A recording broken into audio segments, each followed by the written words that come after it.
The most famous fire in American history happened in Chicago on October 8, 1871. But it's not the fire that is so remarkable. It's what happened afterwards. To understand why, we first need to know something about the city's history. In 1840, Chicago was a small town of 4,500 souls.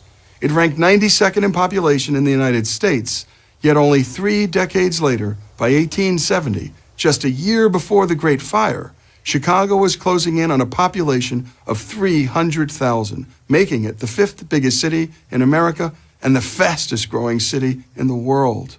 What led to all this rapid growth? In 3 words, location, location, location. Chicago was near the center of the country and near where the waterways and railways met, city historian Tim Samuelson notes. It was a perfect place for anything and anyone to get anywhere. Timing had a lot to do with it, too. America was moving from a rural to an industrial power. Chicago was right in the middle of the action. Ironically, its rapid growth was almost its undoing. Chicago had to build and build quickly, and so they built it out of wood, explains Sarah Marcus of the Chicago History Museum. It was quick, it was easy, and it was cheap. And as it turned out, very flammable. By most accounts, the fire started on the city's west side, near the DeKoven Street barn of Patrick and Catherine O'Leary. No one is sure of the cause, but it could have been anything, from vandals to a drunken neighbor to that clumsy cow of urban legend. Within minutes, the blaze roared out of control, tearing through Chicago's business district. The fire was so hot, it created its own tornado of flame. By 3:30 a.m., all hope of saving large parts of the city was gone. Nearly 30 hours later, the fire finally died. The reason? There was nothing left to burn. The losses were staggering. The fire claimed nearly 300 lives, destroyed over 17,000 buildings, covering almost 3.5 square miles, and caused damage of over $200 million, about $3.8 billion today. Roughly a third of the city lay in ruins, and 1 out of every 3 people living in Chicago, nearly 100,000 residents, became homeless overnight. All the law offices were destroyed. All the major hotels were destroyed. All the major department stores were destroyed. And all the major banks were destroyed, Chicago weather historian Tom Skilling notes. In those days, there were no national or state agencies to help. Chicago was on its own. What was to be done? To most of Chicago's citizens, the answer was obvious. Rebuild. Make the city better than ever. Yes, there were many victims of the fire, but there was no sense of victimhood. Even before the bricks stopped smoking, the people of Chicago went to work. First, the damage had to be assessed. The death and destruction were obvious, but there were some major pluses as well.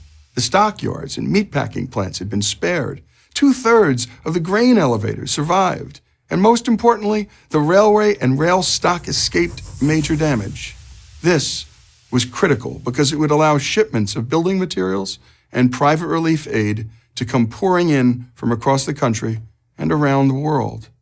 The banking community quickly rallied. Within 48 hours, 12 of the 29 banks that had burned to the ground were operating in makeshift facilities. Merchants, large and small, immediately set up temporary shops. Local financier Henry Greenbaum sent letters to investment bankers all over the globe. This wasn't the time to give up on the city. It was the time, he told them, to buy in. Many agreed. Among them were creative young architects attracted to the nearly blank slate the city presented to them. They would raise a new city from a new product, steel. Their work, praised and copied all over the world, came to be known as the Chicago School.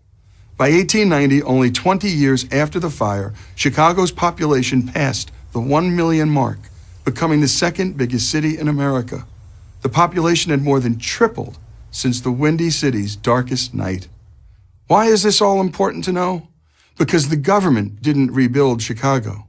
Chicago rebuilt Chicago, and with astonishing speed and energy. A can-do spirit, devotion to community, and free market capitalism made it happen. It's impossible to look at this achievement without admiration and more than a bit of nostalgia. Could we summon that same spirit today? Yes, we can.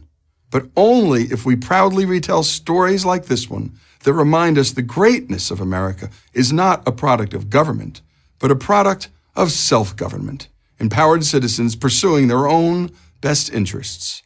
I'm Lee Habib, host of Our American Stories for Prager University. Thank you for watching this video. To help keep PragerU videos free, please consider making a tax-deductible donation.